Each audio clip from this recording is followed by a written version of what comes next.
I love you. I love you. I love you. I love you. I love you. I love you. I love you.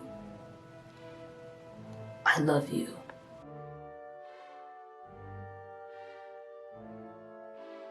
When hiding your psychopathy isn't easy,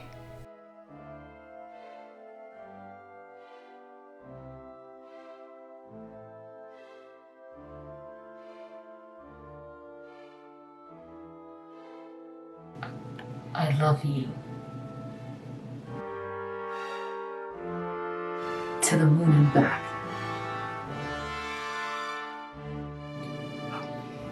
So beautiful. I love you too. I knew you always loved me. Oh, baby.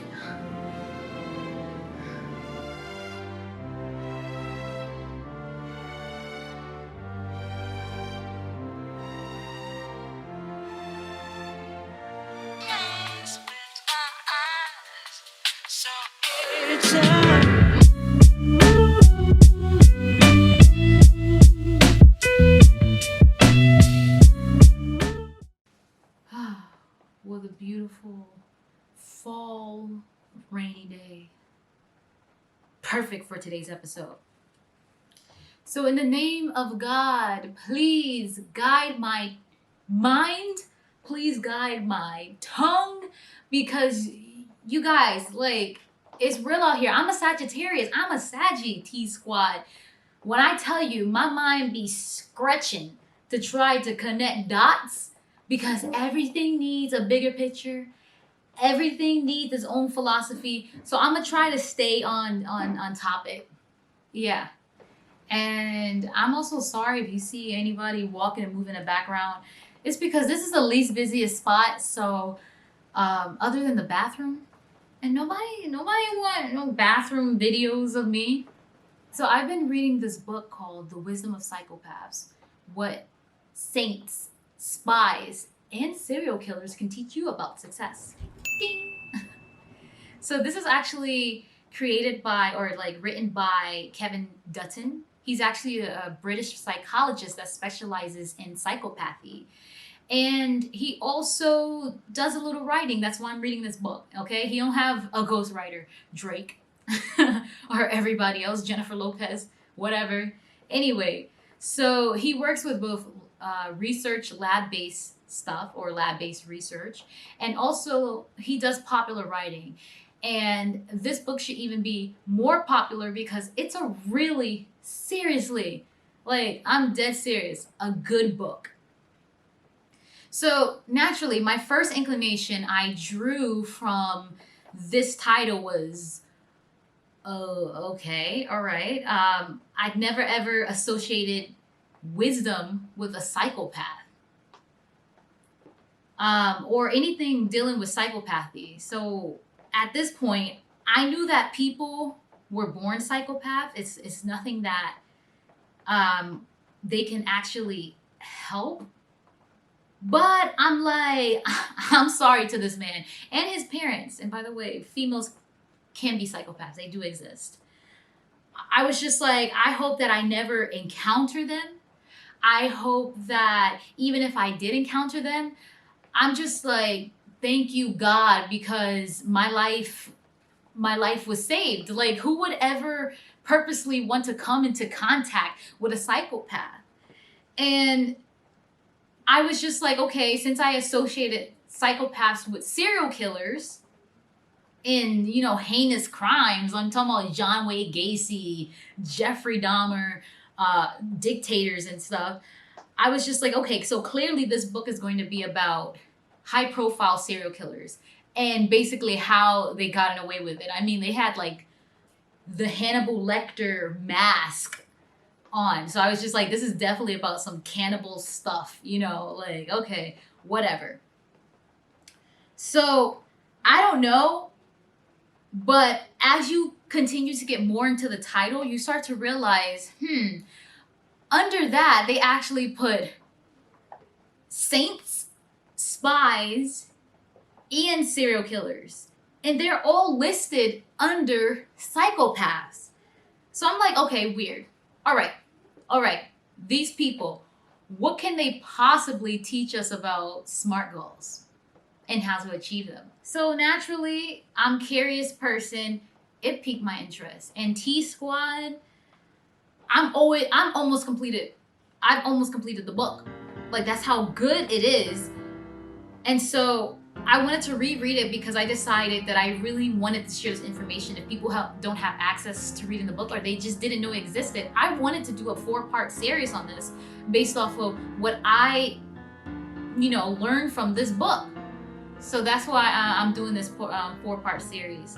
So this is not only for people who are, just into, I don't know, murder porn, mental health. These are just like people who are just interested in just learning about other people. All right. So before I get into this more so objective kind of, I don't want to say analysis, but this paraphrase, because I'm just regurgitating right now. Please like, share, subscribe, hit that notification button if you really like this content. And please, like I said, once again, please share with the world. We are trying to get to 20,000 subscribers and we need your help. This channel is nothing without the subscribers. I love you. Let's go. Kevin Potter actually begins by speaking about his father, who is very charming. He is fearless. He is ruthless, but he never loses his panic. And above all, he is not a violent person at all.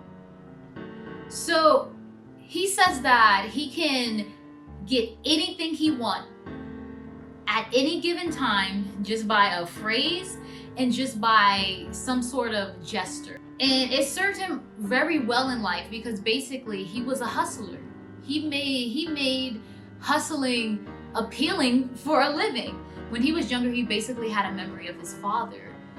And his father was actually selling 11-month diaries.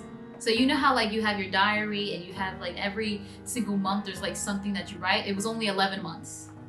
And anybody know about math and just elementary school education, you know that the calendar has like 12 months, at least in the US, right? In a lot of Western calendars. So traditionally, if you're in the UK, you are gonna abide by the 12 months, not 11. So he pointed this out to his father and he was just like, no, we can't sell this. This only has 11 months. And his father's like, yeah, I know. That's why I miss your birthday. And then he goes on to make an offer. He's just like, 2 for 1. Get your 11-month diary and get the next year's month for free or something like that. I'm just like, whoa. Okay, everybody knows someone that is able to sell ice to an Inuit. Everybody knows that someone that can sell fire to the devil. And guess what? We can all admire those type of people. Like, we all say that they have this type of gift, that they have the gift of the gab. And we admire them because they're fearless. And they have these characteristics that are needed to thrive for this modern era. But guess what? His father's a psychopath. Many human beings want to achieve a sense of fearlessness, where you just don't fear the big things, you don't fear the small things at all, you don't fear ghosts. I'm not afraid of no ghosts. All right, fearlessness is a trait that a lot of people want to aspire to. We see it in Marvel heroes, DC, we see it in many films, and we may actually see it in our lives and actually want to achieve that. But what if I told you that fear actually was a survival tool that was used by early humans in order to protect themselves against predators? I see your face right now. I didn't have to drop that bomb. But he actually gave this example. So as we know, the amygdala is a part of our brain that actually coordinates a response to things that go on in your environment, especially those that elicit some sort of emotional trigger. especially in fear and anger. So in layman's terms, this is where you get your fight or flight response from. That little part of your brain. So monkeys with lesions on that part of the brain actually would deliberately go out and seek to go pick up a cobra because of fearlessness. So does that change your perspective on that? So fear in essence makes us human beings risk adverse. We seek to avoid risk at all times, which in essence makes us maladaptive to the modern era if the modern era seeks to have fearlessness. So a person that suffers from a boatload of fear actually has too much of a good thing. So people who suffer from anxiety is suffering from a good thing because they might be hypervigilant or they might be hyper aware. So back then this would have served them in essence, because if they heard rustling behind a tree or some grass or bushes, they're gonna be like, deuce, I'm out. The other ones that have fearlessness are gonna be the ones staying there just like, what's going on? like, and get eaten. So they would have detected danger and some sort of threat way quicker than animals that are kind of fearless. But now we see people with anxiety actually suffering in this modern day society because there's constantly triggers. You're constantly doing things that are just shooting up your adrenaline, shooting up your cortisol.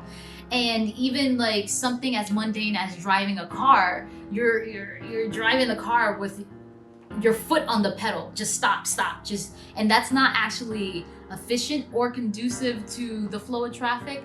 But in general, it makes living in this modern day society a little bit more difficult with having anxiety. So that goes on to state that people with certain mental disorders can be useful. Those mental disorders can be useful, but in certain situations. So mental disorders are useful, but conditionally. So people with autism or schizophrenia, they are actually shown to be highly creative. And we look at movies like Beautiful Mind and My Name is Khan and Rain Man, and we're just like, we admire those folks for having this highly creative brain where they're actually able to zero in and focus on the talents that they're good at, while many other people will be befuzzled. Everything is fogged over because you're stretching out in different ways. I'm sure a lot of geniuses like Isaac Newton and maybe even Albert Einstein may have these sort of disease. I'm not an expert on that, but it could be possible. People with more who are more in depressive states actually think better because they have increased attentiveness. And not only that, it's shown that they are keen in problem solving. So not to mention, they are actually shown to be more introspective as well too. People with OCD may pay attention to details in the mundane. And people with paranoia are not swayed by the small print, right? So this means that they're not gonna actually, you can't actually pull one over a person who is very paranoid unless you're really good at it, okay? So what does this say about people who are psychopaths? What if I told you that psychopaths, they don't experience fear, at least from what we know now. They do not avoid risk. They're not empathetic. They also do not feel sadness. All of which that makes our human experience more common. We could touch somebody and say, like, I know you experienced one of these things. This makes our human experience relatable. They don't face any of that. So if everyone has a role or some sort of usefulness in society, and in some way or order we stated that mental disorders are beneficial in some situations, in some cases, it's very conditional, but nevertheless, they're still useful. What role does a psychopath have in society? What benefit does it give you to be a psychopath? So this is actually what the book is actually going to expound on, including several other questions. You go through the chapters and you start having the question, and they answer it. They start to answer it again and again and again in different things, and you pop up with new questions. So this is why I'm doing a 4-part series. This book is way too expansive to do a 4-part series, but I'm gonna try my best to get as much information because it's very interesting, and this is definitely gonna influence the way you view mental illness or disorders. So I'm looking forward to going on this journey with you because I am learning myself. So please, once again, like, subscribe, hit the notification bell if you like what you're seeing. Thanks.